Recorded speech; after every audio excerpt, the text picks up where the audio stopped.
M299. Mr. Trudeau, seconded by Mr. Savage, moves that the Standing Committee on Human Resources, Skills and Social Development and the Status of Persons with Disabilities receive instructions to examine youth by analyzing existing programs and initiatives on the social sector, with 2003 as a starting point, and report to the House by October 2009, which will contain an overview of similar programs around the world and testimony on what was concluded. Debate. Or Papineau. Monsieur le Président. Mr. Speaker, when I was elected, I made promises to the people of Papineau. I promised them that I would be a strong voice for them here in this House, that I would be able to help people in my community. The challenges are huge during this economic crisis, and the opportunities are also vast. I often said that the strength of the riding of Papineau is the fact that people help each other, and given this crisis, mutual help becomes increasingly important. If it's good for Papineau, it's also good for Canada as a whole. Mutual assistance is one of the values that brings us together. Canadians have values, they are there for one another, and that's exactly what we need right now.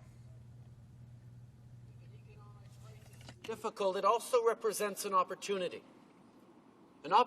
for the government to help Canadians. But the way we choose to help Canadians needs to be effective in the immediate, but has to also carry through a lasting impact that will make a difference in the generations to come, Mr. Speaker. The opportunity to invest in our communities, to invest in our nonprofit organizations, who do such a tremendous job already of helping out Canadians in times of need, is extraordinarily important.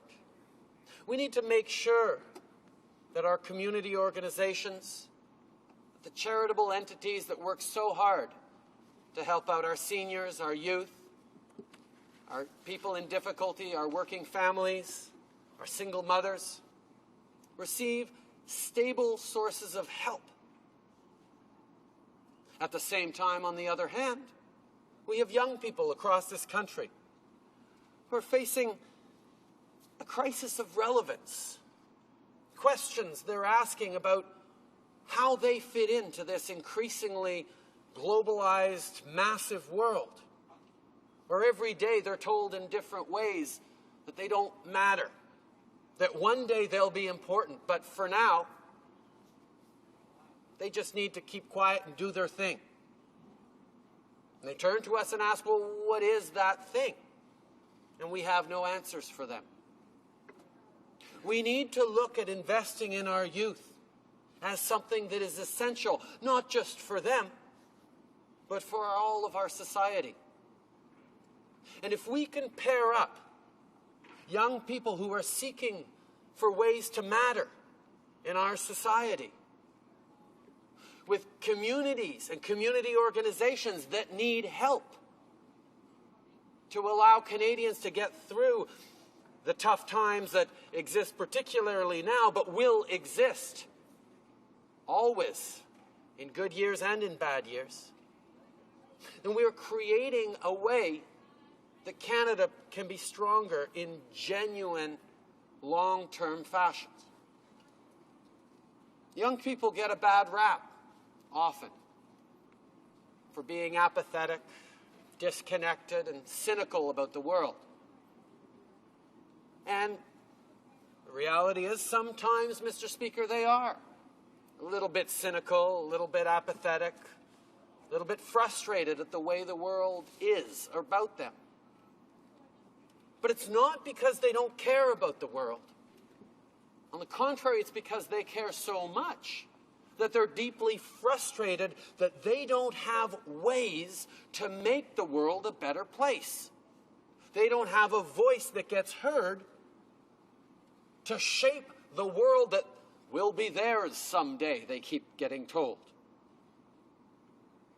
So the motion I am putting before this House is to ask the Human Resources Committee to study best practices from around the world, to listen to community partners, provincial partners, municipal partners, NGOs, universities, schools, people who work with young people, and young people themselves, to listen to all these groups and come up with a national service policy for youth in Canada.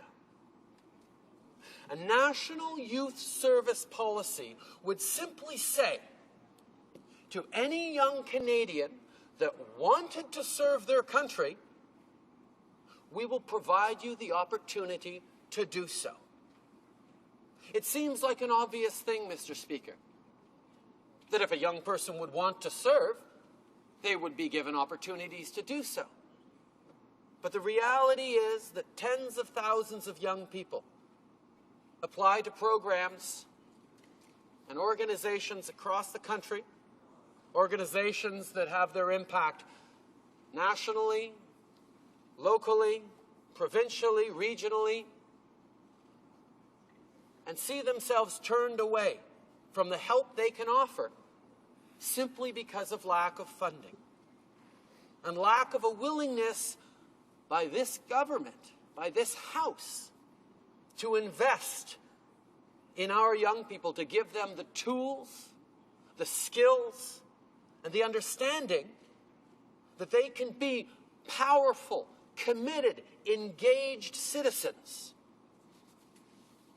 Now, the details of this policy need to be worked out in consultation. I'm certainly not pretending, Mr. Speaker, that I have all the answers. Far from it. But there are many Canadian organizations and individuals and groups who've thought long and hard about ways to involve young Canadians in active service, in engaged long-term volunteerism that allows this country to meet the needs of so many communities and individuals who find themselves struggling. It's important to underscore that what I'm proposing here is that we establish a policy that would say that any young person who wants to serve his or her country will have an opportunity to do so. But we're not establishing a program for that. We're not saying, here is what Canada, the communities, the provinces need. We're simply establishing a structure through which young people will have a choice, many choices, to see how they want to serve. A structure through which the provinces, the municipalities, NGOs, charities, and community organizations could qualify to obtain volunteers, young Canadians, who might continue to live in their own community, but perhaps they'd come from the other end of the country too, in order to deliver to all Canadians the services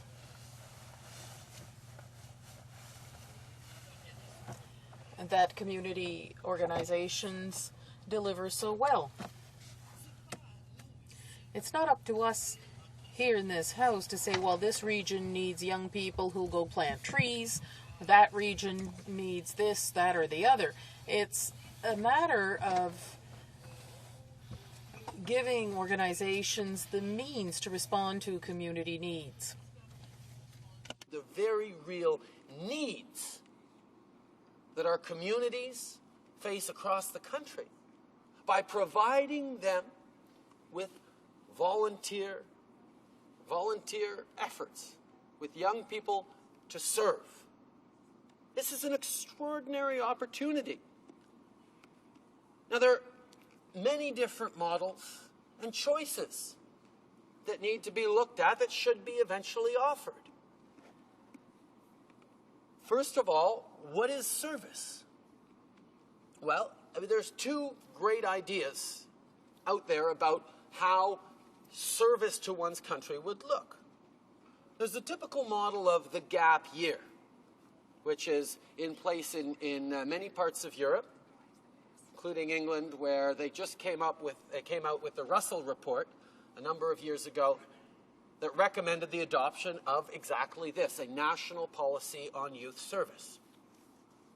And within a gap year, typically between the end of high school and the beginning of post-secondary education or one's career, young people take time to travel, to work in various communities, to learn a number of jobs, a number of skills that are not necessarily the career they'll be choosing, but that will be habits of engagement in their community that one hopes they will keep for the rest of their life as active, engaged adults. The gap year provides an opportunity for young people to figure out what it is they like to do and often what it is they don't want to do. The experiences a young person gets when they get out into the world and start becoming powerful agents of change in their communities makes a big difference. There's also the military reserve style model, where civic service would engage young people to a weekend a month during the summer, over a number of years. That allows for training, framework, accessibility to a pool of young people who could be called into action with the training they receive. Now, service organizations could target inner cities, they could target rural areas or small towns. They could target the far north, they could target Aboriginal reserves. We could be offering to young Canadians the opportunity to serve in many, many different ways, including overseas service. The engagement that our young Canadians can have face with this globalized world is significant. And we need to look at ways where national youth service would also encourage overseas service. Now, this motion has as its object the beginning of a dialogue, the beginning of a formal conversation here in this Parliament about what we need our young people to grow up to be, what we hope the adults they'll become will hold dear as values, as Canadian values, as responsibilities, as citizens. How we reach out to our young people and provide them with opportunities to be relevant is extraordinarily important. We cannot just sit back and hope that one day they'll feel like volunteering, unless we demonstrate to them that we are willing to invest in them to provide them with opportunities to serve. Every single person who sits in this House of Commons, who has the honor of being here, knows the value of service. Ici, dans cette chambre, nous nous Here in this house, we all get together to try and understand the importance of serving, of being in service to our country, to our nation. We've all been very fortunate to have the opportunity to end up here, to have people who have encouraged us over time, who have helped us understand how important it is to be involved, to be present. That this measure will allow more young people to understand, yes, the responsibilities of service, but the extraordinary satisfaction that comes with being able to serve. We say oftentimes that we want our young people to be our leaders of tomorrow. But Mr. Speaker, that means nothing unless we give them the tools to be leaders today. If we reach out to our young people and provide them the tools right now to make a difference, Mr. Speaker, I ask you and everyone in this House to imagine the kind of Canada we'd be building together. Merci beaucoup. Thank you very much.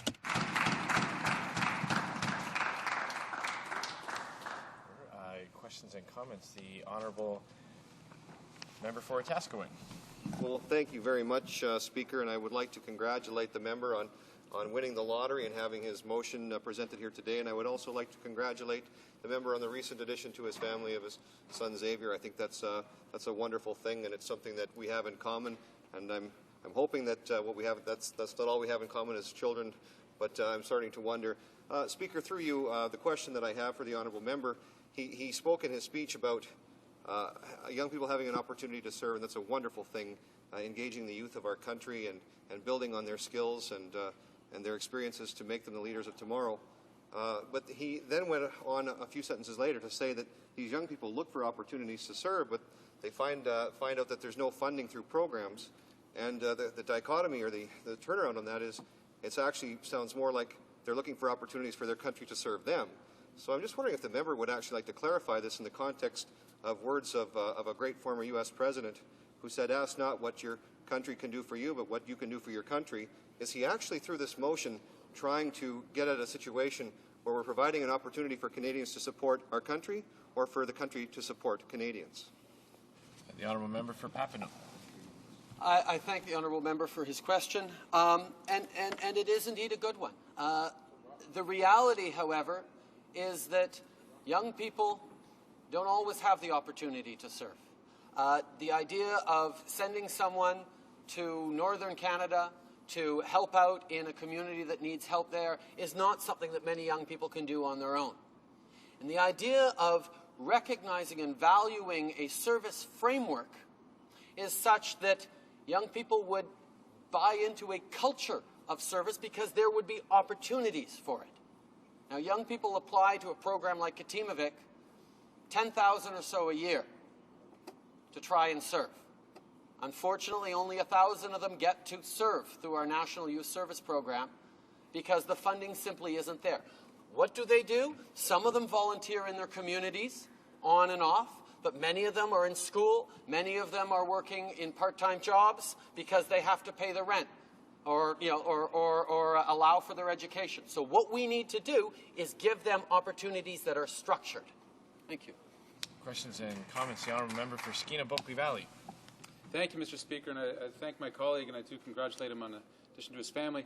I guess the point of confusion, I actually worked in the trenches, if you will, for the program that he's talking about in Katimavik, and I had discussions with him before when he was sitting on the board of directors in a position of some influence and power, that the program, even as it was operating then, was not well funded enough to not burn out the staff every year. The turnover rate in that program is exceptionally high. I guess my point and my question is this, and this opportunity, this lottery draft and pick and presented before him as a new member with great expectations, I'm sure, from all places, to move a study of youth programs, to move something that can actually happen, if I'm sure he well knows, at the committee level. Any committee member of this committee or any committee can move a study. And they're wonderful things that this House does, moving studies, and we study things, and it's dramatically important to the lives of Canadians. But of the opportunity, as the first private member's bill, which could have been a bill and something to move government policy, to shift the way that government treats our young people, could have had so much more impact. I wonder if he's reflecting on that at all as this opportunity to really shift the debate and the way that we deal with young people in Canada, which would be well supported. Is this not a failed moment? The honourable member for Papineau. Thank you for your question, but the issue is not... obviously, when I came in and realized that I had this lottery win, I got all excited. I said, great, I'm going to force the government to implement a national youth service policy. And then, Mr. Speaker, I found out that, no, we cannot move things that require spending of money. Therefore, the best goal and the most exciting thing for me is to get this room talking about national service, to get this room talking about youth and about the opportunity to invest in them, to open a dialogue with all these organizations that are frustrated because they can't seem to get this government, governments previously, to invest adequately in young people. The opportunity to start an important dialogue, to get people going on this, is what this motion is all about. And it seems perhaps modest, and I could have made a bigger splash in a different way, but I want to get something done, and that requires dialogue. Thank you. Here, here. Resuming debate,